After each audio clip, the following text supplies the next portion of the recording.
Hi, it's Bruce. It's Sunday, May 23rd. Next week's Memorial Day, and we're heading right into the summer. Had a very nice weekend. This week I saw two shows, one last Friday and one this Friday. Too much other stuff to do on weekends. We had a lovely dinner last night. Our friends Nick and Eric came over. Nick and Eric are two great guys. They're a couple, and they sang at our wedding last July.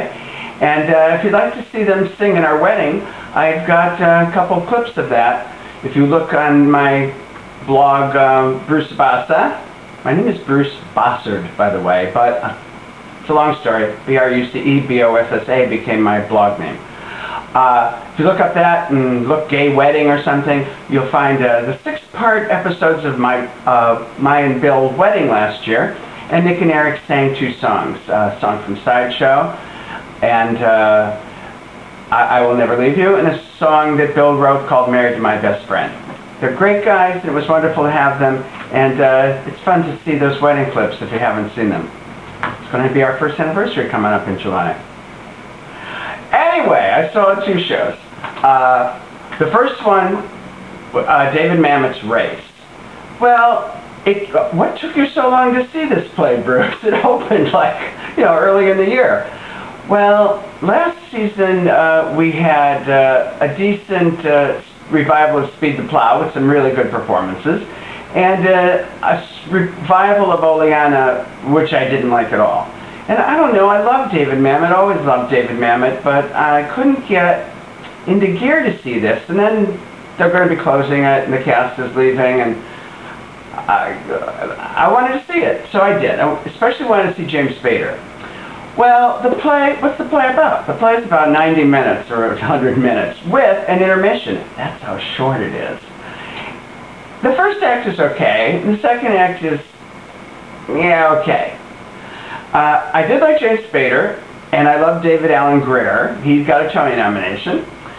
Kerry Washington was okay, and Richard Thomas was bizarre, but I guess that's the character. It's about a rich white man accused of raping a black woman, and the lawyers who wind up having to defend him, and what's real and what isn't real, and who said what, and race relations, and how you treat white people treat black people treat white people, perceptions of all of this, and it's sort of interesting, but I think on the whole isn't that great of a play. If you love David Mamet, I'd go see it, but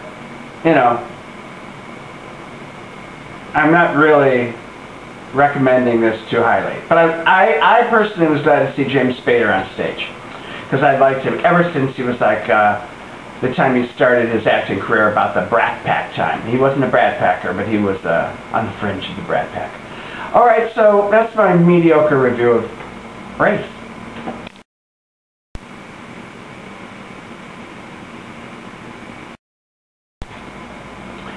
Well, last night we went to see, not last night was dinner. Friday night we went to see the revival of La Cage aux Folles. Now, La Cage aux Folles isn't my favorite musical, although I think it has its charms, and I think it winds up working pretty well. There's certain things about it that I just don't care for, but I loved this revival. I saw the original a couple times, actually. We had a friend in it, and I have to say, every time that Chris Hock came on as the stage manager, Francis, he was very good.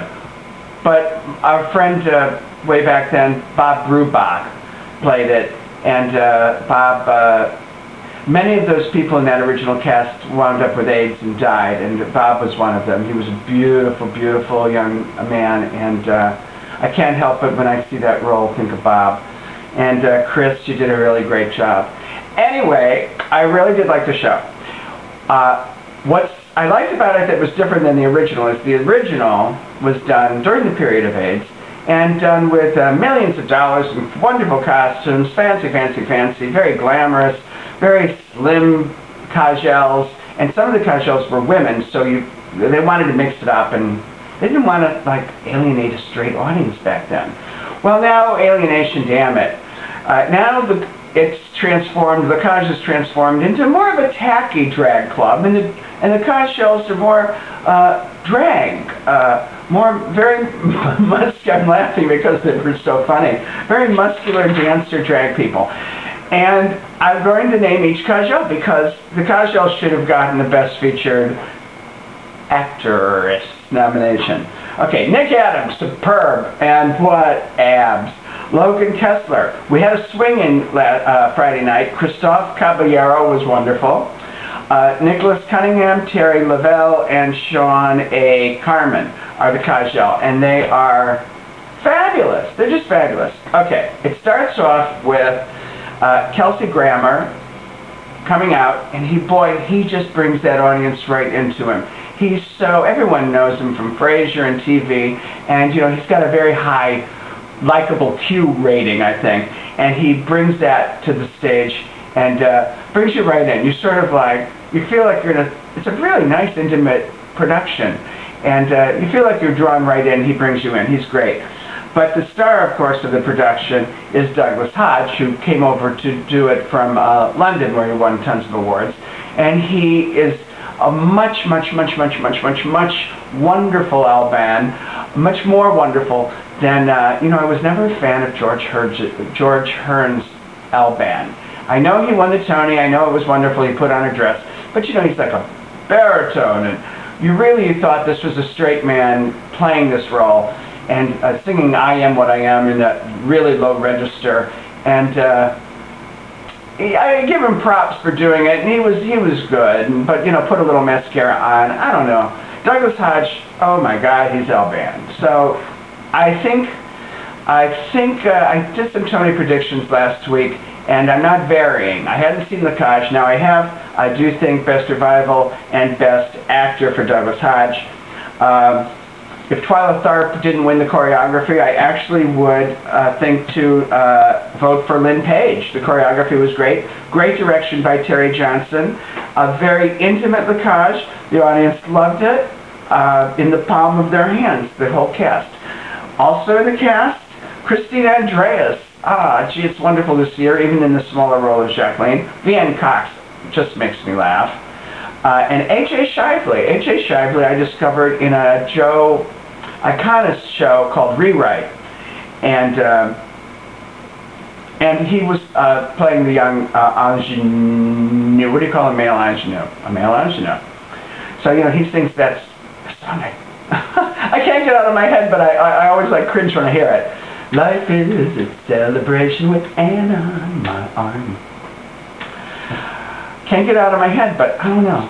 It's that Jerry Herman, I want to say 60s. It's later than 60s, but it still sounds 60s. Okay, 4 thumbs up to 4 for La Cage aux Folles, and I hope it wins Best Revival. And it's one you really don't want to miss. It's a smaller production. The orchestra is cheesier and smaller. The sets are cheesier. And people have complained that they don't like it as much. But no, it's very entertaining. So go.